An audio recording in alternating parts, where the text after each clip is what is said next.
नमस्कार, स्वागत है। आप देख रहे हैं यूपी खबर। मैं हूं रजा अब्बास। नए मुद्दों के साथ फिर मैं हाजिर हूं आपकी खिदमत में। वो मुद्दा जो बहुत खास बन चुका है, चर्चा का विषय बना हुआ है।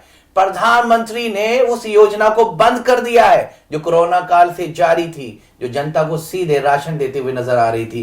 विभाग ने कहा है कि हम इसको बंद करेंगे। वहीं योगी आदित्यनाथ ने कहा है कि हम होली तक जारी रखेंगे। वहीं अरविंद केजरीवाल ने मांग की है कि केंद्र सरकार इस योजना को बंद ना करे। प्रधानमंत्री गरीब कल्याण योजना, इसको बंद किया जा रहा है। हमारे साथ हमारे मीडिया हाउस के वरिष्ठ पत्रकार विनोद जी जोड़ रहे हैं। विनोद जी, स्वागत है आपका। नमस्कार।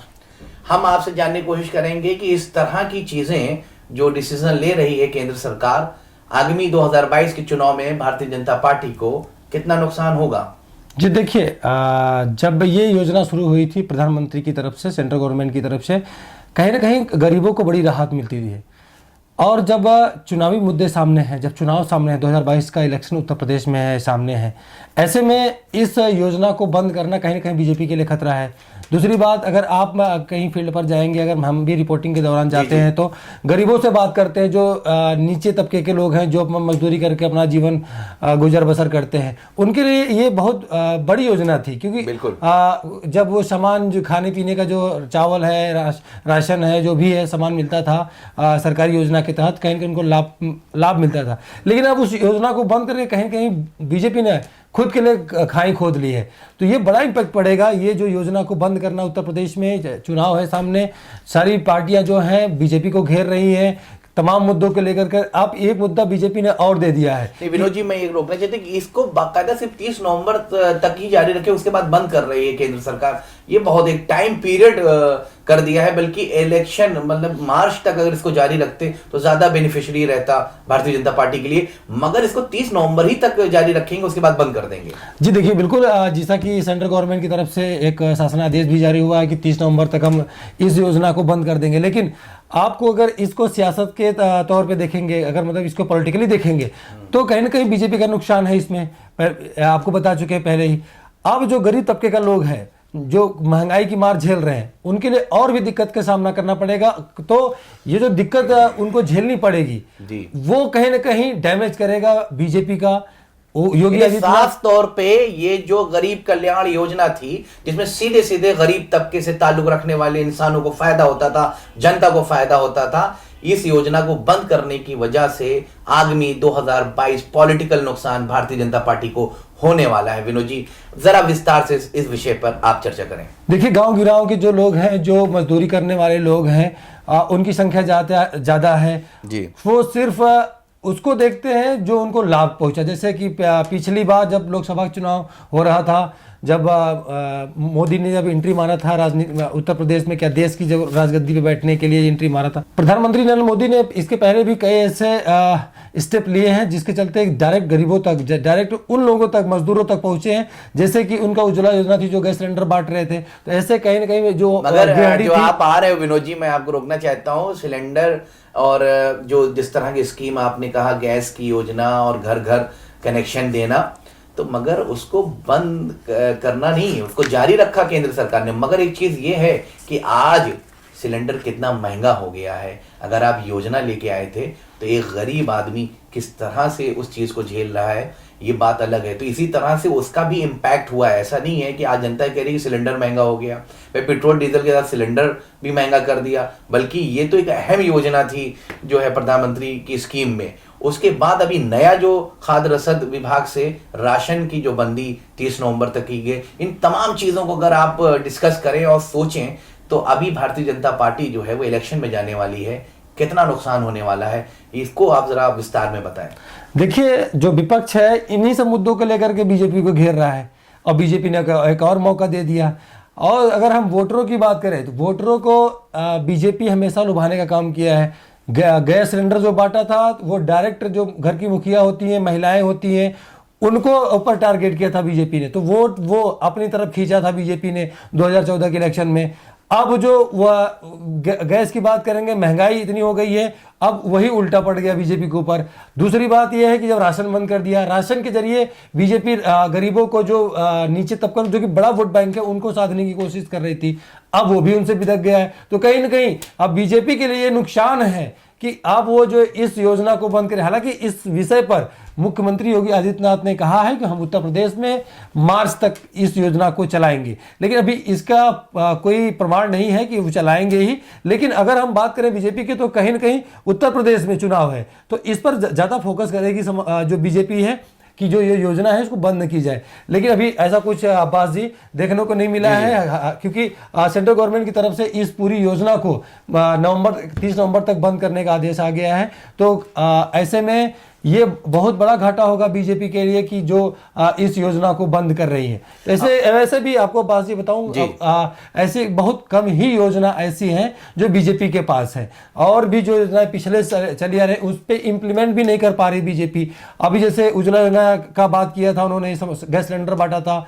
मनरेगा जो कि कांग्रेस के जमाने से चली आ रही, वो तो कांग्रेस की है, बस उस पर इम्प्लीमेंट किया लोगों ने। अब उन्हीं की मनरेगा वाली जो वैकेंसी से जो लोगों को जो पहले इस पूरी प्लानिंग किया था कांग्रेस ने, अब उसी को बीजेपी भुनाने में कोई कसर नहीं छोड़ी कि हमने इतने लोगों को रोजगार दे दिया। तो कहीं ना कहीं इम्पैक्ट जो है आने वाले चुनाव में बीजेपी को इस डिसीजन से जरूर पड़ेगा। जाहिर सी बात है कि इस तरह की योजना बंद करने पे चुनाव पे तो असर पड़ेगा, मगर आप खास तौर पे जो हमारा इस खास चर्चा को देख रहे हैं जो भी लोग, उनको हम बता दें कि योगी आदित्यनाथ ने ये कहा है कि हम होली तक राशन बांटेंगे, उसमें इजाफा किया है, तेल और नमक की बढ़ोतरी की है कि ये भी दिया जाएगा। और जाहिर सी बात है उसके बाद अरविंद केजरीवाल ने भी कहा है, जो मुख्यमंत्री हैं दिल्ली के, उन्होंने भी कहा है कि ट्वीट करके कि हम भी इस स्कीम को जारी रखेंगे, और अपील की है केंद्र सरकार से कि आप इस स्कीम को बंद ना करें। तो योगी आदित्यनाथ तो अपने चुनाव की तैयारी कर रहे हैं, मगर भारतीय जनता पार्टी की शीर्ष नेतृत्व जो केंद्र सरकार में शामिल है वो क्यों अपनी योजनाओं को बंद कर रहे हैं? ऐसी योजना जहां उत्तर प्रदेश और बहुत से राज्य के चुनाव होने वाले हैं और असली परीक्षा है भारतीय जनता पार्टी के लिए, ऐसी योजना बंद करने से कहीं ना कहीं भारतीय जनता पार्टी को नुकसान होगा। मैं विनोद जी आपसे बिल्कुल स्पष्ट और सपाट एक सवाल पूछना चाहता हूं, जो एक वाज़ेह तरीन आप जिसका जवाब दीजिएगा। खास तौर पे बहुत सी ऐसी स्कीम्स होती हैं, चाहे वो यूपीए गवर्नमेंट की रही हो, चाहे अभी हाल में समाजवादी सरकार की स्कीम्स रही हो, जिसमें बेरोजगारी भत्ता बांटने की स्कीम हो। बहुत सी स्कीमें चली और बंद हुई, नई सरकार आती है बंद कर देती है। अब दुहाई जो है ये दी जा रही है कि बहुत ज्यादा आर्थिक बोझ जो है वो केंद्र सरकार में बढ़ता चला जा रहा है, जिसकी वजह से बहुत सी चीजें पे सरकार पीछे। सबसे अहम चीज है कि नोटबंदी इस देश में हुई, और नोटबंदी होने के बाद बहुत से बिजनेस मैन क्लास के लोग जो हायर तबके से ताल्लुक रखने वाले हैं, मिडिल क्लास के तबके से ताल्लुक सबको दिक्कतें हुई, सबको परेशानियां हुई। मगर जब भारतीय जनता पार्टी 2019 के लोकसभा के चुनाव में गई तो वो जीत के आई। ऐसा कौन सा मंत्र है भारतीय जनता पार्टी पे कि बहुत सी ऐसी चीजें जनता पे भार करती है, फिर भी जनता उसको चुन लेती है? इसके बारे में विनोद जी क्या कहना है आपका? देखिए, अगर सेंट्रल की बात करें तो जो बीजेपी के जो लुभावने वादे थे पहले, बेटी बचाओ बेटी पढ़ाओ, उज्ज्वला योजना, ऐसी कई स्कीमें लेकर बीजेपी जो है मैदान में उतरी थी और उसको कामयाबी भी मिली थी, जैसा कि सबको पता है। लेकिन इस बार के जो चुनाव है, विधानसभा के चुनाव उत्तर प्रदेश में, पिछली बार प्रधानमंत्री नरेंद्र मोदी ने और गृह मंत्री जो प्रदेश अध्यक्ष थे, जो राष्ट्रीय अध्यक्ष थे, सब लोग मिलके उत्तर प्रदेश में पूरा यहाँ पर जमावड़ा जमा दिया था और एक माहौल बना दिया था। मोदी लहर जिसको का नाम दे दिया था उसका, और कहीं वो मोदी लहर 2017 में जो सरकार बनी उत्तर प्रदेश में बीजेपी की, वो काम कर गई। अब जो है इन मुद्दों को बीजेपी कैसे बुनाएगी, आप ये बताइए। कई ऐसे मुद्दे हैं जिसमें विफलता हाथ लगी है बीजेपी को, और उन्हीं को लेकर के समाजवादी पार्टी के जो मुखिया अखिलेश यादव है, अब वो करारा हमला कर रहे हैं। जैसे आज की बात ले लो कि केंद्र सरकार की योजनाओं के जो प्राइवेटाइजेशन हो रहा है, उसको लेकर अखिलेश यादव हमेशा सवाल उठाते हैं कि हर एक चीज जो है प्राइवेट होती जा रही है। चाहे सरकारी नौकरी, जो जिन विभागों में सरकारी नौकरियां हुआ करती थी वो प्राइवेट होते जा रहे हैं। रेल है वो भी अब प्राइवेट हो गया, एयरपोर्ट है वो भी प्राइवेट हो गया। तो इन मुद्दों को लेकर के देखिए अखिलेश यादव हमेशा घेरते रहते हैं। अहम मुद्दा है ये, बहुत अहम मुद्दा है। बहुत अच्छी बात कही आपने विनोद जी। मगर सबसे अहम चीज ये है कि सारी चीजें होने के बाद भी भारतीय जनता पार्टी के पास कौन सा मंत्र है। तो आज हम आपको बता दें, जितने लोग भी यूपी खबर देख रहे हैं, तो भारतीय जनता पार्टी के पास सिर्फ धर्म का मुद्दा है। इस धर्म के मुद्दे पे वो सरकार बनाते हैं। अगर आप देखें इसको विश्लेषण तौर पे अगर हम इसको बताएं आपके सामने, तो सारी चीजें, सारी परिस्थितियां आपके सामने हैं, सारे नज़ारे आपके सामने हैं कि भारतीय जनता पार्टी बहुत से मुद्दों को लेकर आई, बहुत स्कीम लेके आई, मगर जब वो स्कीम बंद हुई उसके बाद भी जनता ने उसको वोट दिया। विनोद जी, आप मानते हो कि नहीं, ये धार्मिक कार्ड, ये हिंदुत्व कार्ड की वजह से भारतीय जनता पार्टी सत्ता पे काबिज होती है? इसके बारे में आपका क्या कहना है? जी देखिए, बिल्कुल इस बात से बिल्कुल नकारा नहीं जा सकता कि जो बीजेपी है उसकी प्लानिंग जब 1988 में जब हुई थी प्लानिंग, जब इनको विफलताएं मिल रही थी लगातार, ऐसे कई मुद्दे थे जिसको लेकर मैदान में उतरे थे, लेकिन कामयाबी हाथ नहीं लगी थी। जब पहली इनकी शुरुआत थी, जब बीजेपी का नामकरण नहीं हुआ, तब की बात बता रहा हूँ आपको, तो ऐसे मुद्दे बनाए गए जो हिंदू बनाम मुस्लिम बनाए गए, जैसे राम मंदिर का मुद्दा जो है बहुत चर्चित रहा है। इन्हीं मुद्दों को लेकर, राम मंदिर को लेकर ऐसा लगता है कि इस तरह के मुद्दे से क्या किसी आम आदमी का पेट भर सकता है? उसको क्या उसकी घर की मुश्किलात कम हो सकती है? क्यों जनता इन मुद्दों पे वोट देती है बार बार? देखिए, जो पहले की चुनावों की बात करें तो कहीं ना कहीं ये बड़ा इम्पैक्ट पड़ा था इस सब चीज़ों को लेकर के, लेकिन इस बार की जो महंगाई है, इस बार की जो किल्लतें हैं, जनता डायरेक्ट झेल रही है। तो ऐसे में इस बार जब मेरा एक शो है जो कि पूरे प्रदेश में चल रहा है, हम इसको शो करते हैं, हवा किधर है का कारवां हमारा जब जनपदों में पहुंचता है तो हम डायरेक्ट पब्लिक से सवाल करते हैं। वो किसी पार्टी से नहीं होते, सिर्फ जनता होती है, हम सिर्फ जनता से बात करते हैं। विनोद जी, अगर क्योंकि मैं बहुत दिनों से आरएसएस और बीजेपी कवर कर रहे हैं, इस बात से आप जानते हैं, हम लोग बहुत जगह साथ में काम भी कर चुके हैं और इस मीडिया हाउस में भी जुड़े हैं। बात तो विनोद जी सबसे अहम ये है, आपको मालूम है कि सुबह सुबह प्रातःकाल 7-8 बजे आरएसएस के वॉलंटियर्स घर घर जा रहे हैं, उनको बता रहे हैं कि क्या मानते हो, क्यों चाहते हो, फिर से करो भारतीय जनता पार्टी को वोट, क्योंकि यह है हिंदुओं की सरकार। इस विषय पे आपका क्या है? आरएसएस का बहुत बड़ा रोल होता है बीजेपी की सरकार बनाने का। देखिए, बिल्कुल जो बीजेपी पे बड़ा हाथ अगर किसी का है तो आरएसएस का है। उनके कार्यकर्ता भी बहुत हैं और अपने घर घर जा रहे हैं, घर घर जा रहे हैं, तैयारियां कर रहे हैं वो इलेक्शन। जिस तरीके से अन्य पार्टियां जो है अपने मुद्दों को लेकर मैदान में उतरी है, अपने दाव पेच अपने खेल रहे हैं, जैसे अखिलेश यादव। वैसे विनोद जी मैं रोकूं, आरएसएस ये कहती है कि हम नॉन पॉलिटिकल हैं, हमने हमारे पॉलिटिक्स से कोई मतलब नहीं, मगर वो बार बार अपने वॉलंटियर्स को भेजती है घर घर। उनके आज वॉलंटियर्स घर घर जा रहे हैं सुबह सुबह और लोगों से कह रहे हैं कि तुम हिंदू पहले हो, हिंदू पहले हो, बाकी तुम बाद में हो। तो हिंदुत्व के नाम पे तुम भारतीय जनता पार्टी को ओढ़ दो, ये तुम्हारे स्वाभिमान को बचाने वाली पार्टी है। इस विषय पे आपका क्या कहना है? आरएसएस बहुत ज्यादा इंपॉर्टेंट रोल प्ले करती है भारतीय जनता पार्टी की सरकार बनाने को। जी बिल्कुल, देखिए आरएसएस का जो बड़ा हाथ है इन सबके बीच में, सियासी जो है इनको मजबूत करने के लिए, बीजेपी की पार्टी को मजबूत करने के लिए कहीं ना कहीं बड़ा योगदान है जो आरएसएस का। आरएसएस पहले से ही बीजेपी के साथ में है, क्योंकि नरेंद्र मोदी भी वहीं से आए हैं, बड़े चेहरे जितने लाल कृष्ण आडवाणी भी वहीं से हैं, और अगर पूर्व जो प्रधानमंत्री थे वो भी आरएसएस थे, तो जो जितने भी बड़े चेहरे हैं बीजेपी में सब आरएसएस से ताल्लुक रखते हैं। कहीं ना कहीं वो बड़े पोस्ट पे रहे, वहां पे उनको बड़ी जिम्मेदारी दी गई। धर्म की अफीम जो है वो सरकार बना देती है विनोद जी, धर्म की अफीम।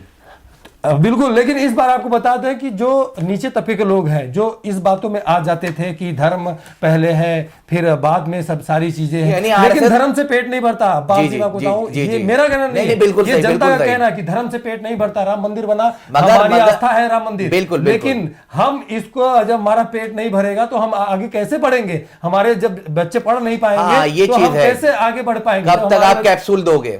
बिल्कुल बिल्कुल, देखिए इस विषय पे पूरा जब जनता अब जानकार हो रही, चाहे हिंदू चाहे मुसलमान हो, तो मुसलमानों से भी मैंने कई दफा बात किया है, कई शहरों में बात किया है जो जहां का वहां गढ़ है, तो इस विषय पे उनका कहना है कि बहुत हो चुका, अब हम नहीं लड़ेंगे, हम हमारे हिंदू भाई हैं, गंगा जमुनी तहजीब को लेकर हम आगे बढ़ेंगे। जैसा कि पिछले हुआ करता था, पहले हम लोग मिलकर रहते थे, लेकिन इस बार की जो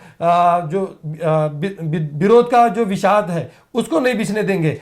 कहीं ना कहीं अब लोग जानकार हो गए हैं और जो मुद्दे हैं धर्मवाद के वो कहीं ना कहीं अब विफल दिखेंगे। जैसे कि देखिए एक बात और आपको ध्यान विनोद जी, मैं यहीं पे आपको रोकना चाहता हूं, बहुत जहन में मेरे एक सवाल आ गया कि शायद इसलिए पब्लिक थोड़ा अवेयर हो रही है क्योंकि एक वक्फा हो गया, एक लंबा पीरियड हो गया, 10 साल हुकूमत होने जा रही केंद्र सरकार की, तो अब उस तरह की लोक लुभावन लॉलीपॉप वाले वादे वो किस तरह से जनता लेगी। बार बार वो चीजें सुनने में आती है कि नरेंद्र मोदी जी ने ये कहा, भारतीय जनता पार्टी के नेताओं ने ये कहा, हम तुम्हें ये देंगे, हम तुम्हें वो देंगे। जब उनको नहीं मिला तो कब तक वो धर्म की राजनीति के जाल में फंसने वाले हैं। शायद इसकी वजह से ही पब्लिक हटती भी नजर आ रही है। इसी विषय पे आप कह रहे हो ना इस बात को? जी बिल्कुल, देखिए हर एक चीज का एक समय होता है, और जब वो चीज को, किसी भी चीज को आप प्रेजेंट करोगे तो वो अगर अच्छा है तो मतलब कि लोगों को समझ में आता है तो कहीं ना कहीं वो बूम करती है। और उसी सब चीजों से बीजेपी को फायदा मिला था। कुछ चीजें ऐसी लेके आई थी जो एजेंडे थे उनके एजेंडे में सबसे पहले राम मंदिर होता है, आपको पता है। इस बार भी जब पूरे देश में राम मंदिर तो बन रहा है ना विनोद जी, अब क्या एजेंडा रहा? वो तो भव्य मंदिर तैयार होने वाला है ना। देखिए सुप्रीम कोर्ट के ऑर्डर पे ये मंदिर बना है, ये जैसा सबको पता है, लेकिन बीजेपी इसको भुनाने में कसर नहीं छोड़ी। उनका कहना है कि बीजेपी का कि जब और भी सरकारें थी तब ये राम मंदिर नहीं बना वो तो कोर्ट के फैसले से बना है विनोद जी। जी कोर्ट के फैसले से बना है, बिल्कुल वही हम आपको बता रहे हैं कि जैसे जब कोर्ट के आदेश आने के बाद जब निर्णय आया कोर्ट का तब राम मंदिर बना। लेकिन इसको भुनाने की पूरी कोशिश कर रही बीजेपी कि हमारी सरकार में बना है राम मंदिर, हमारे लोग हैं वहां पे, हमने पूरी कोशिश की। कुल मिला के भारतीय जनता पार्टी हिंदुत्व की तरफ बार बार आ रही है उसी मुद्दे पर। बिल्कुल, ये बिल्कुल नकारा नहीं जा सकता कि हिंदू जो छवि है बीजेपी की, आप उसी बीजेपी को लेकर छवि को लेकर के पैच, अब उसी छवि को लेकर के बीजेपी आगे बढ़ रही है। तो ऐसे कहीं ना कहीं अब बीजेपी को एक और भी मुद्दा लाना पड़ेगा जिसके जरिए वो सरकार में आ सके, क्योंकि ये मुद्दा पुराना हो चुका है, अब लोग इसके बारे में जानते हैं। और कैसे राम मंदिर बना ये भी जानते हैं, कैसे वहां पर फंड हुआ वो भी जानते हैं, कैसे वहां फंड में घपलेबाजी हुई ये भी लोगों को पता हो चुका है। घपलेबाजी हुई, तमाम ऐसे मुद्दे आए जिसपे राम मंदिर के जो ट्रस्टी थे, जो उसमें बड़ी सारी चीजें आई सबके सामने, जो कमेटी थी बिल्कुल बिल्कुल बड़ा घोटाला सामने आया। तो कहीं ना कहीं अब जो पब्लिक है उसको इस बात से पूरा जानकारी हो, इस बात की पूरी जानकारी हो गई है कि आखिर में सियासत जो करते हैं, जो नेता बड़े जो नेता अब सियासत करते हैं वो किन मुद्दों पे सियासत करते हैं और हमारा कैसे लाभ होगा। हमने एक रिपोर्ट दिखाई थी, आपको पता होगा, रजाबाजी जौनपुर में जब मैं था जी। तो वहां पर जो जूता पालिश करते हैं, मैंने उनसे बताया था, पूछा था कि राष्ट्रवाद जीतेगा, धर्मवाद जीतेगा या फिर विकास जीतेगा, जो विकास के बातों पर, जो विकास के एजेंडे को लेके आ रहा है। तो ऐसे कई मुद्दे थे जिनको लेकर हमने सवाल, बहुत खास रिपोर्ट थी, बहुत खास रिपोर्ट थी, कई सैकड़ों लोगों से हमने सवाल पूछा था। लेकिन सबका कहना है कि देखिए सबकी हर बार की तरह इस बार नहीं होने वाला है, क्योंकि इस बार ज्यादातर लोग जागरूक हो चुके हैं। ओवैसी को भी मैदान में बीजेपी, जो कि हम नहीं जनता कहती है कि बीजेपी के भी पार्टी है, वो ओवैसी को मैदान में यहां पर लाया। बंगाल में भी ओवैसी थे, बिहार में भी ओवैसी थे।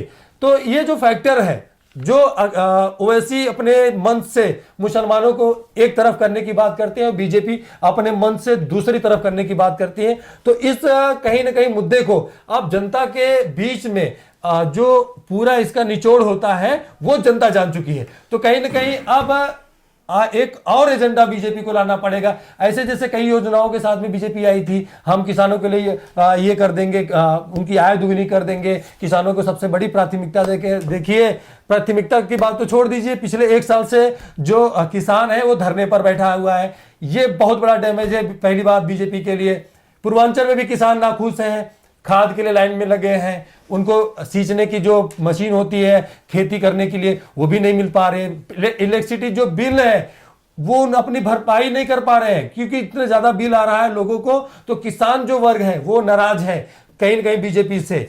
ऐसा जब रिपोर्ट हम जब करने जाते हैं तो ये सब बातें खुल के सामने आती हैं कि आजकल जो गांव में क्या माहौल चल रहा है, किस तरह के लोग, जो किसान वर्ग है क्या सोचता है। क्योंकि जो हमारा देश है वो किसान प्रधान देश है, यहाँ पे किसानों के बड़ा योगदान है। जब भी चुनाव आया है किसानों को लेकर के बड़े मुद्दे उठाए गए हैं। जैसे गन्ना किसान जो होता है उसकी जो उसका जो बैलेंस अमाउंट बकाया राशि होती है उसको देने की बात करते हैं, लेकिन इस बार भी किसानों का जो अमाउंट जो बकाया रह गया है वो नहीं मिला है बीजेपी की तरफ से, जो कि वादा किया था सरकार ने कि हम आएंगे किसानों को प्राथमिकता देंगे। प्राथमिकताओं के दौर पे देखिए एक और डैमेज हो गया बीजेपी की तरफ से। लखीमपुर में जो किसानों की हत्या हुई वो बड़ा मुद्दा बन गया, बहुत बड़ा मुद्दा। देखिए उसको तो विनोद जी मैं आपको रोकना चाहिए, उसको तो कांग्रेस ने बहुत अच्छे तरीके से भुनाया।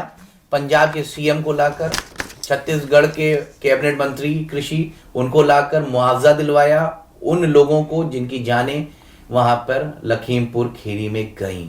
और बहुत बड़ा सवाल केंद्रीय राज्य मंत्री गृह मंत्री पर उठा और उनके बेटे को इस वक्त जेल हुई है। तो विनोद जी, बहुत बड़ा मुद्दा था, मगर उसको कांग्रेस ने बनाया, उसमें समाजवादी कहीं ना कहीं पीछे हटती हुई नजर आई। समाजवादी को क्रेडिट नहीं किया जो कांग्रेस ने उठाया। आप क्या कहना है इस विषय पर? देखिए, जब जिस दिन ये घटना हुई थी उस दिन पूरा बूम उठा था कि क्या भाई क्या हो गया, कि इतनी बड़ी खबर हो गई। सारे मीडिया हाउस वहां पहुंच गए थे, हम भी पहुंचे थे वहां पर रिपोर्टिंग करने के लिए। तो सबसे पहले अगर हम बात करें तो कांग्रेस ने जो स्टैंड लिया, समाजवादी पार्टी ने जो स्टैंड लिया, वो दोनों का स्टैंड बीजेपी को नुकसान पहुंचाने के लिए था।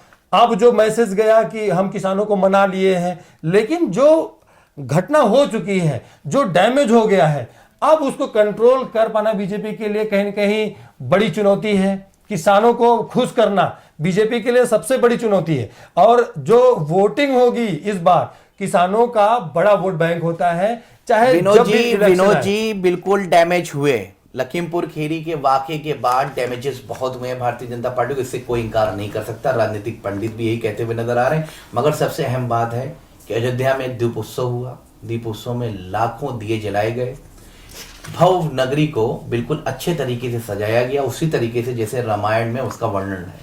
बहुत अच्छे नज़ारे थे। पूरे भारतीय, हर देश का हर नागरिक खुश हुआ उस नज़ारे को देखने के बाद। मगर उसके बाद भी एक नज़ारा सबने देखा कि बहुत से गरीब तबके करीब गए, जो मजलूम थे, जो परेशान थे, जो अपने 2 वक्त की रोटी की तलाश में दिन भर जद्दोजहद करते हैं, वो करीब गए। उन्हीं दियों से तेल को इकट्ठा करके अपने बोतल में किसी और चीज़ में इकट्ठा करते हुए नजर आए। ये भी सीन, ये भी दृश्य पूरे भारत ने देखा। क्यों नहीं ऐसे दिए हम जलाएं, जो मनों में दिए जलें, जो इस तरह का दिए जले जिसकी भूख मिट सके। क्या फायदा, क्या प्रभु राम ऐसे दिए या ऐसे आयोजन से खुश होंगे जब उनकी आवाम, उनके चाहने वाले परेशान हो भुखमरी से, तेल से, नमक से, महंगाई से, गेहूं से, चावल से, जब उनकी भूख ना मिट सके तो ऐसे दिए जलाने का कोई फायदा है विनोद जी?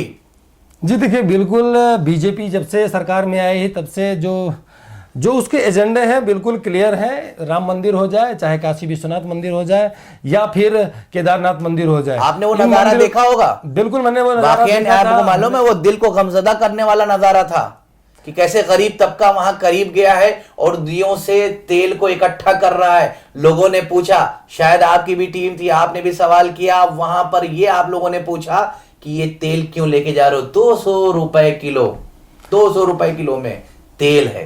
देखिए रजब अब्बास जी, आपको बता दें कि इस वजह से लोग लेके गए क्योंकि महंगाई से लोग अपने किचन में कमी करते हुए नजर आ रहे हैं, ना उनको तेल मिल पा रहा है क्योंकि महंगी है चीजें, आमदनी कम, चीजें महंगी। इस वजह से लोग भुखमरी की कगार पर हैं। इस वजह से वहां पे तेल इकट्ठा करते हुए एक कम लोगों तबके से ताल्लुक रखने वाले, एक गरीब तबके से ताल्लुक रखने वाले वहां लोग नजर आए। ये नजारा आपने विनोद जी देखा होगा। क्या इससे लोगों का दिल जो है गमजदा नहीं हुआ, परेशान नहीं हुए कि भारत की यह स्थिति हो गई है कि अब वो तेल नहीं खरीद पा रहे हैं, अपने रोजमर्रा की जरूरतें नहीं खरीद पा रहे हैं, ताकि उनकी जो रोज की जरूरत है खाने पीने की चीजों की, उससे वो महरूम हो रहे हैं दिन पे दिन। क्यों? बस एक है, महंगाई। ये महंगाई कब दूर होगी विनोद जी? कब इसमें कमियां होंगी? देखिए, एक पुराना गाना है, अभी कुछ साल पहले ही आया था, मेरा मोरा सैया तो बहुत ही कमात है, महंगाई डाइन खाई जाते हैं। ये गाना इस समय बड़ा सटीक है और ऐसे कई चुटकुले भी बन चुके हैं। उस वक्त यूपीए गवर्नमेंट थी, हाँ, जब ये फिल्म आई थी, हाँ, और इसको दर्शाया गया था, हाँ, और बहुत से भारतीय जनता पार्टी के नेता जो हैं वो बाकायदा इस गाने को गाते थे। आज वो नेता कहाँ हैं? दो गुनी महंगाई हो गई है, चीजें जो है 2 गुना महंगी हो गई विनोद जी। देखिए, हर चीज 2 गुनी महंगा हो गई, 3 गुनी महंगी हो गई, लेकिन बीजेपी को इस बात से फर्क नहीं पड़ रहा है। लेकिन आपको बताया, अभी जो लोकसभा चुनाव हुआ है, अभी हाल ही में जो चुनाव हुआ है, उसको रिजल्ट उपचुनाव को देख करके बीजेपी कहीं ना कहीं घबराई है। अब जिसके चलते अब पेट्रोल और डीजल के दामों में कमी कर दी है कि इसका इंपैक्ट कहीं आने वाले चुनाव में, क्योंकि देश का सबसे बड़ा राज्य चुनावी जो माहौल गर्म करता है, जो मतलब कि जो राजनीति पैदा करता है, दिल्ली का रास्ता तय करता है, दिल्ली का रास्ता तय करता है। बिल्कुल सही कहा आपने। वो राज्य अगर बीजेपी के हाथ से निकल गया तो कहीं ना कहीं बीजेपी की जो कुर्सी है, जो सेंट्रल की कुर्सी है, वो डगमगा जाएगी। प्रियंका गांधी प्रयास में है, कहीं ना कहीं 2024 की तैयारी में है। तो ऐसे में बीजेपी अब सोच रही है इन सब चीजों के बारे में। देखिए 5 रुपए कम किया डीजल, और भी चीजों को कम करने की बात कर रही है। लेकिन हमारा मुद्दा था कि जो राशन बंट रहे हैं उसको सरकार बंद करने जा रही है, किस तरीके से बंद करेगी और कितना नुकसान होगा बीजेपी का। तो ये बड़े मुद्दे जरूर हम आपको दिखाते रहेंगे और आपसे बात भी करते रहेंगे। विनोद जी बहुत अच्छी बात कही आपने। और सबसे अहम चीज है कि भारतीय जनता पार्टी क्यों ऐसा काम कर रही है। भारतीय जनता पार्टी को क्या चुनाव नहीं दिख रहा है कि 2022 का चुनाव उत्तर प्रदेश में होने वाला है, विभिन्न राज्य में होने जा रहा है, जहां भारतीय जनता पार्टी को मैदान में उतरना है। अगर इस तरह की प्रधानमंत्री गरीब कल्याण योजना बंद करेगी तो सीधे सीधे कहीं ना कहीं वोटरों मतदाताओं को जहन में सोचना पड़ेगा, जिससे डायरेक्ट फायदा आम लोगों को था। कहीं ये आम लोग भारतीय जनता पार्टी को छोड़ के कहीं और न चले जाएं, ये अहम विषय है। और तमाम मुद्दों को लेकर हम आपकी खिदमत पर हर वक्त हाजिर होते रहेंगे। ऐसे मुद्दे जिनका जुड़ाव सीधे आपसे है, जिससे आपका सरोकार है, जिससे आपको लेना देना है, हम ऐसे मुद्दों पे चर्चाएं करते रहेंगे और आपको अवगत कराते रहेंगे कि भारत में और प्रदेश में क्या मुद्दे चल रहे हैं, जिससे सीधा आपको संबंध है। आप देखते रहिए यूपी खबर। रजा अब्बास को दीजिए इजाजत। विनोद जी बहुत बहुत शुक्रिया कि आप शामिल हुए। नमस्कार।